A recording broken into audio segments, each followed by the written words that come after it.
Audio Jungle. Audio Jungle. Audio Jungle. في الفيديو ده بقى هعرفك سر ونجاح البسكوت النشادر بالكيس بطريقة جميلة جدا وهتعجبك، وكمان هعمله معاكي على اصوله من غير اي افتكاسات. هيبقى معاكي كده خفيف جدا وهشة. ولو اول مرة تشوفوني اشتركوا في القناة واعملوا لايك وشير عشان يوصلكم كل وصفاتي. هجيب كده عندي العجانة وممكن المضرب الكهربائي. هنزل ب600 جرام من الزبدة اللينة، عليهم 400 جرام من السكر البودر. انا في الاول مقلله السرعه وبعد كده هزود عليهم السرعه. وكمان محضره معايا ربع كوبايه من اللبن الدافي. هضيف عليهم كده معلقه صغيره من النشادر، هدوبهم مع بعض كده وهركنهم على جنب.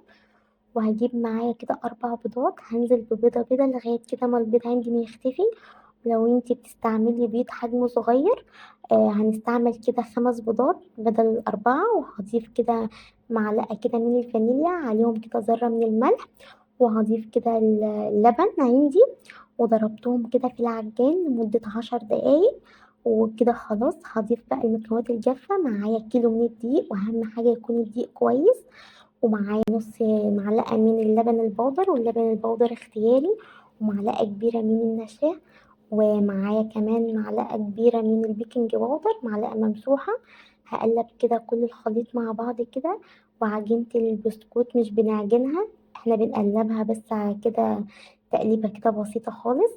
وبعد كده بقى دي بقى البلبلة بتاعت البسكوت مكتوب عليها 1 دي. ده هيطلع معاكي الحجم الصغير، وهعمل معاكم الحجمين. الحجم بقى اللي هيناسبك والحجم الأحلى انتي اعمليه. هما الحجمين شكلهم حلو، وهيطلع معاكي هشة كده وخفيف خالص وهيعجبك خالص. وانا بجري الفيديو عشان ما اطولش عليكم الفيديو، هخلص كل الكمية وهرجع لكم تاني. وانا مسخنة الفرن على 180.